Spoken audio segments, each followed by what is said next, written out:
We're gonna play a game.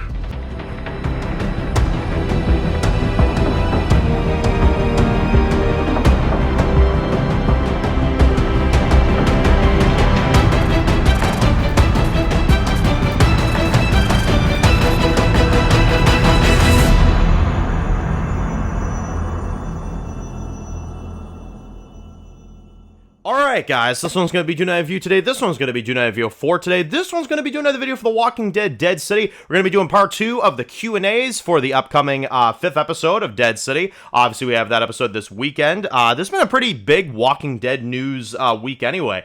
We got some Daryl Dixon news the other day, and yeah, it's actually been pretty good. I expect we'll probably have a sneak peek as well soon for the 5th episode, so that'll probably be another thing we get. But yeah, let's get into it guys. You guys have a lot of comments. I want to burn through these and go through what we have remaining here. So, starting things off with Winterfire says, Q&A, Dan, if you could have a reference to the main show put into this season of Dead City, what would it be? Mine would be perhaps when maybe like they're in like a tunnel or something, and Negan would say, oh damn, deja vu, wouldn't you say, Mags? What do you mean? And then he would say, you, me, Daryl, and a bunch of the others in DC in the subway, me being your personal tour guide.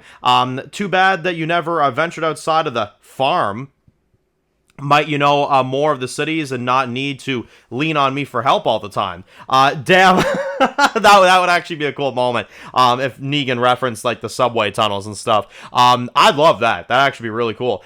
In terms of what I would reference, to be honest with you, you know, it might sound kind of risky. It might sound kind of out there, but to be honest, and it's going off of the Q&A that we did the other day, I would actually have a scene where Maggie is admitting to Hershel, and imagine Hershel would say, Maggie, why don't we live with the rest of the family? Why don't we live with you know, Michonne and the others and everybody back at home, you know? And imagine Maggie would say, she'd be like, I think we wasted enough of their time, and I think we better just let them be happy for once.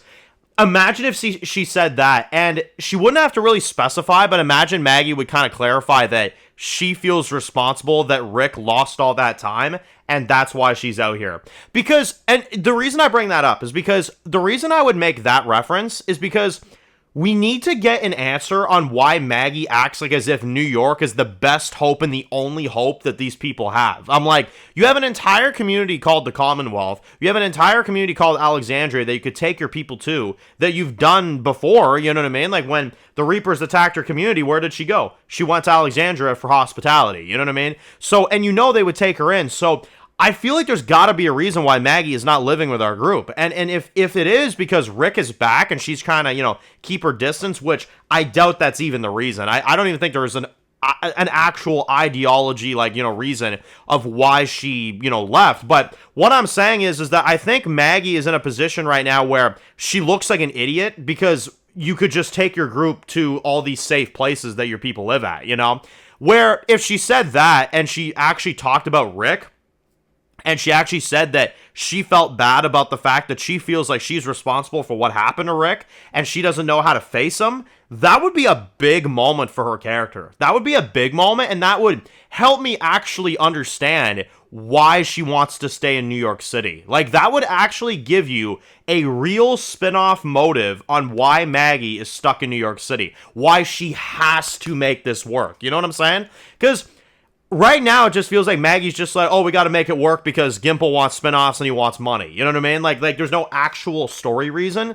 But if Maggie said, like, yeah, you know, Rick came back, and ever since then, I felt bad because he lost all this time with his, you know, his family, and because I was so damn angry all the time, I feel like, you know, I put Rick in that position, I put Rick in that helicopter, I put Rick in that scenario, you know, and I can't face him anymore, you know, like, it kills me every time seeing him with his family, you know, like, tell me that wouldn't at least kind of be like, oh, okay, like, I don't know about you guys, but for me, that would be like, you know, I get it now. I get why she's staying in New York City. It makes sense now, you know? Like, there's ways to incorporate that into the series, you know? But it's like, Gimple's franchise is so messed up because we don't even know if Maggie knows that Rick's back. Like, I assume she knows, but we don't know. Like, how long has she been out of contact with them, you know? Like, it's these things that don't make any sense. So if I had to do a reference, it wouldn't necessarily be a reference, Winterfire. It would be adding lore and adding reasoning to why we're in New York City to begin with Maggie and with her people, and why she left. That genuinely is something that I think they need to do. So that's my answer for that. Might not be what y'all expect, but that's what I think they should do. Because if Maggie said that, I'd be like, you know, I get it. You know, I respect her for keeping the peace. I get it. You know, she stepped away. I get it. But because they just want money, that's probably not even why Maggie left. She probably just left because they're trying to ignore the fact that the Commonwealth exists, which is, in my opinion, ridiculous. So, the next one comes from Walter, who says, Q&A, when it's all said and done, which series will be better, Season 3 of Dead City or Season 4 of Daryl Dixon? I think Season 4 of Daryl Dixon. It's just a better show.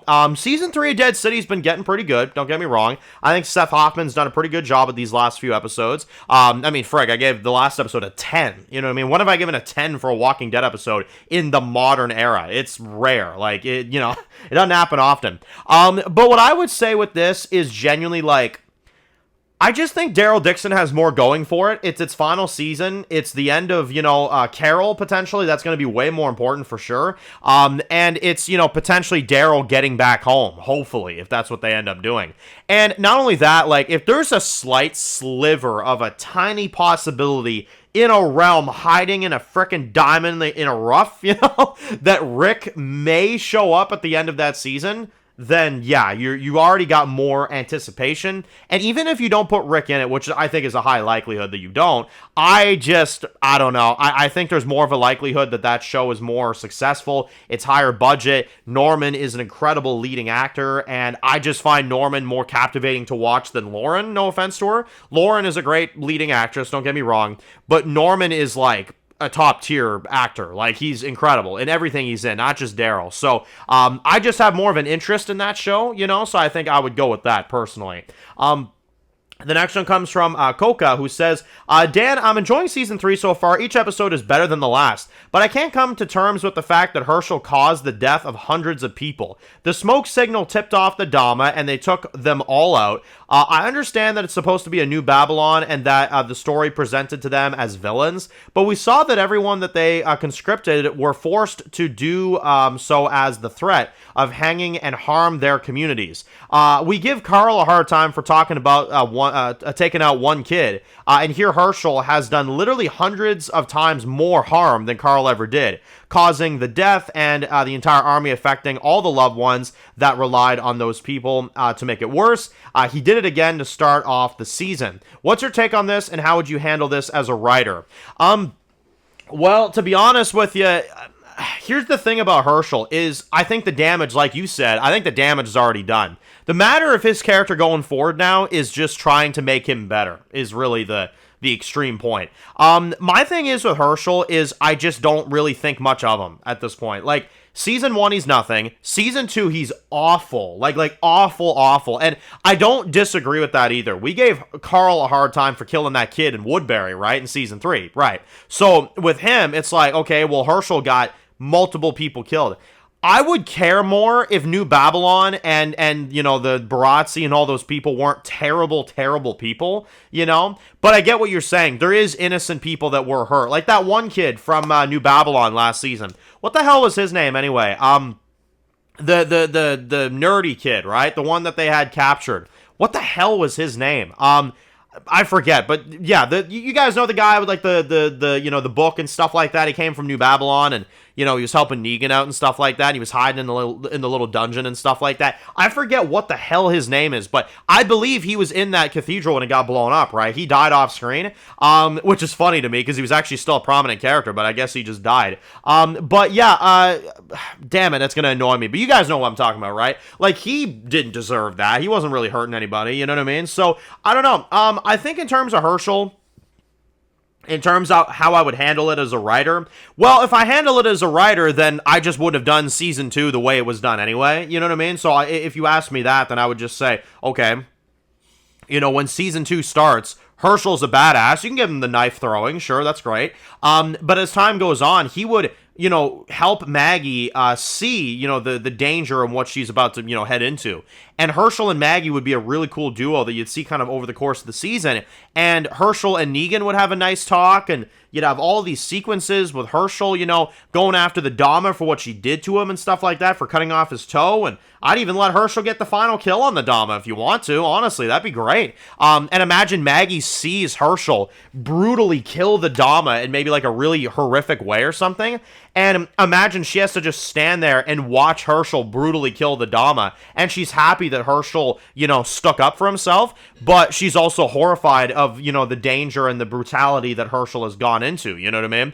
I think certain moments like that would have been fantastic. Honestly, that would have been great. And, other things I could go into, but I won't bore y'all with the details. I think Hershel is a massive opportunity. He's Glenn's son. He is somebody that really, really should be important to the plot. And the fact that they made him a hateable, dumb little kid that pushed his mother around and let her get knocked out and all these other things, I just think is humiliating to Glenn's legacy. So, are they fixing him this season by making him a doctor? Well, you don't get to be a doctor and make it all okay, in my eyes. But I'm trying to just ignore that, and I'm trying to just kind of get past it, because that's all you can do at this point. Eli ruined Hershel. There's no way around it. Seth is trying to fix him, so I'm going to try to just see out what Seth does with his character and try to start liking him. That's what I can do with Hershel, because that's all you can do, It's Glenn's son. I definitely don't want him dead, but they really messed up with him big time. So now they got to make up for it, You know what I'd say, though? And this is the final thing I'll kind of say about it. You ask me what would make him better, what would fix him, what would do something good. I really, really wish that Hershel was able to interact with Annie and Joshua, and I'll tell you why. I know I bring it back to them a lot, but bear with me here. Because Annie and Joshua, if they were involved in the story, imagine a situation where Joshua gets separated, right? And it's this little kid. He's in like a terrible, battle or somewhere, somewhere he really, really shouldn't be, like somewhere dangerous. And imagine you think like, oh my God, we're going to watch this kid like die. Like Negan's going to lose his son. Like, oh my God, Negan can't get to him in time. And then Hershel, and it's such a great moment. Hershel would come in and save Negan's kid. That would just, and then Hershel would give Negan his son back, and Negan took a father from him. And they just look at each other, and you just know you could tell that took everything in Hershel to do that, but he did it because it was the right thing to do, But imagine he could even say, like, Negan's like, thanks for it. And he's like, I didn't do it for you, asshole. I did it for that kid, That kid was going to die out there. You certainly weren't going to get him. I had to, I'd do it again, Like, I wish they would freaking write his character like that, because at that point I would be like, oh man, like you want to get the audience to instantly love Hershel again. You don't make him a doctor. That's fine. You can make him a doctor. That's, I don't got a problem with it, but you want to make him actually really likable, and it's actually not too late to do this either. You get him to save like Joshua or something, or like save like somebody in a situation, like having Hershel save a kid.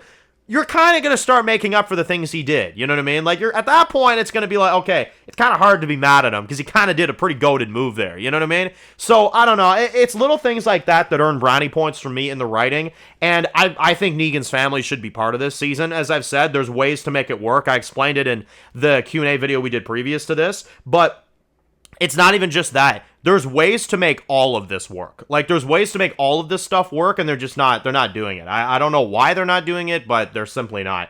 But that's kind of what I would say about all that. Poet says, hey, Dan, do you think that the traitor character seems to be like she's has access to anything or everything?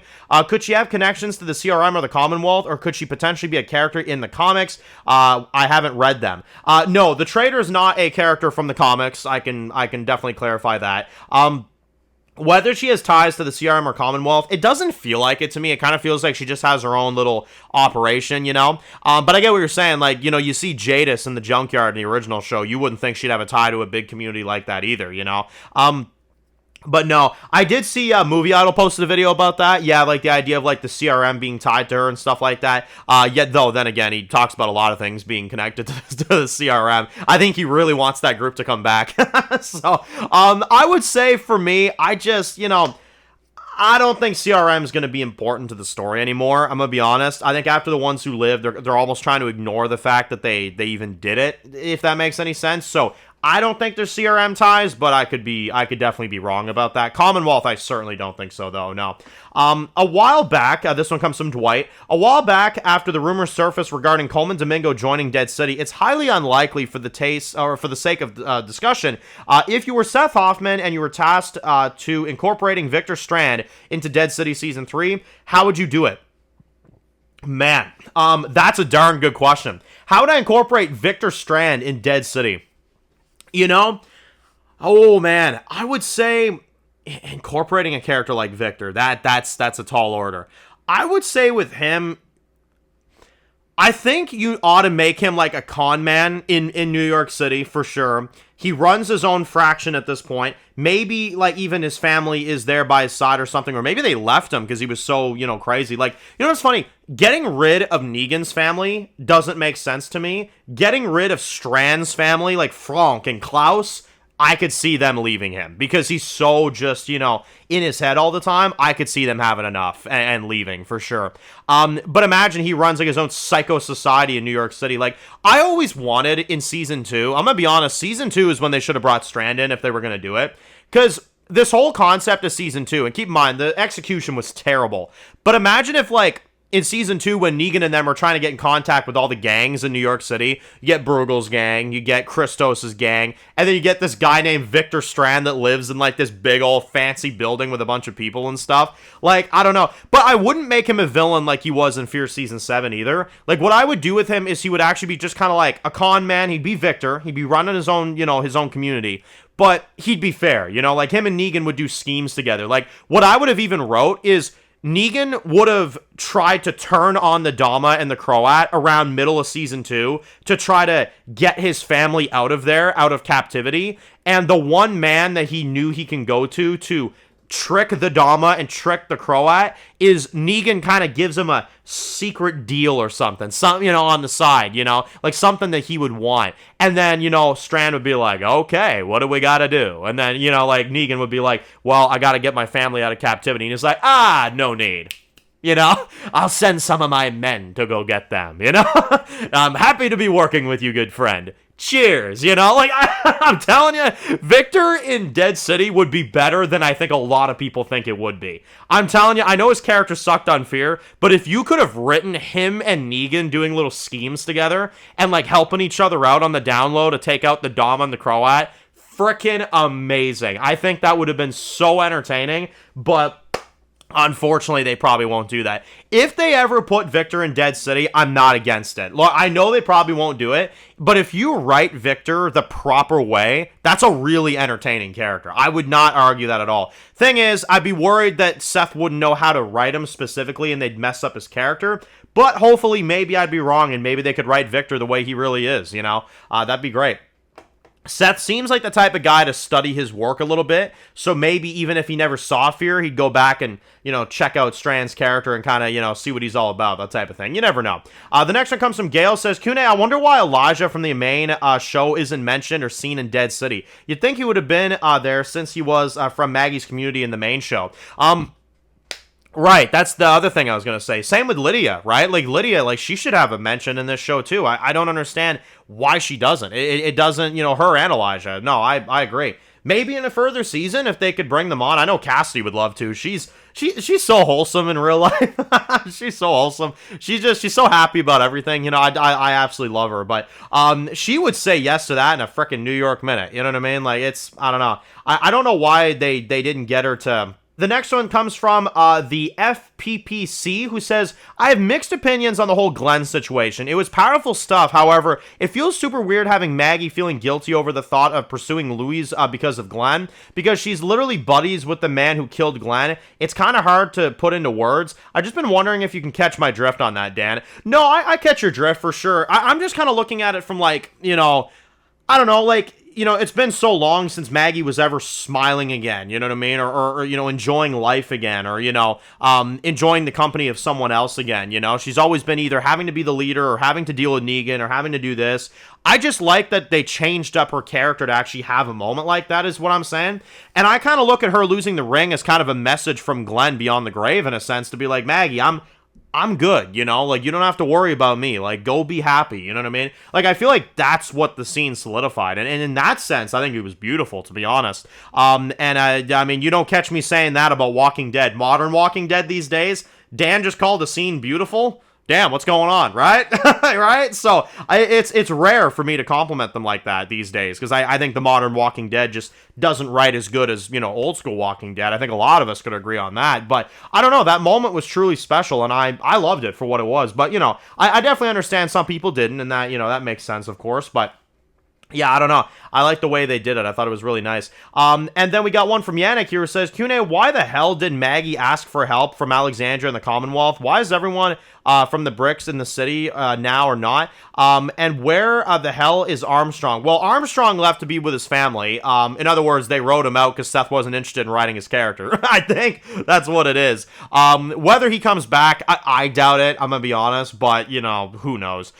In terms of Maggie and in terms of why she doesn't ask for help from Commonwealth, well, like I said at the beginning of the video, I think there's some guilt going on here, and I think there's some secret guilt kind of going on with her character, but she doesn't want to necessarily voice it, if that makes any sense. So I think that's kind of, you know, what's kind of going on with that. Could be wrong, though. Absolutely could be wrong. But anyway, guys, great comments, great questions. Thank you all for participating in the Q&As. You guys have been crushing it with your comments and your questions and all that stuff. If I didn't get to yours, don't worry. We're doing them every week. So, you know, there was a lot this week, so I tried to cover as many as I possibly could. But don't worry. I'm sure your comments will get answered because I do them every week. I do 2 of these a week. So, and I like to make them run for like almost a half hour, as you guys notice. So I really try to cram in as much as I can, just because you guys take time out of your day to ask me questions and to ask me theories and to do all this stuff, and so I like to make sure that I give you guys, you know, the answers that you guys are looking for, but also really like to include as many of you guys as possible. So don't worry if your comment wasn't in either of these. It's just because there were so many this week. We will still do some next week, and there'll be a bunch coming up. So stay tuned for that, guys. Let me know your thoughts. Post your comments down below, guys. And if you're new to the channel and you enjoy videos like this, make sure to click subscribe so you don't miss any of the videos. Make sure to follow me on Dan's Reviews Official on Instagram, guys. And of course, I'll see you guys really soon for videos very soon. Enjoy the rest of your day, guys, and peace out. Born in the dark alleys, city of concrete. Dan's reviews blowing up, never taste defeat. Walking Dead dissected every plot twist beat. World gone mad, TV junkies hit a treat. Typing up scripts, marathon through the night. His opinions hit harder than a straight fight scene. Every episode, brain sharper than a knife. He's the beacon of critique, shedding TV light.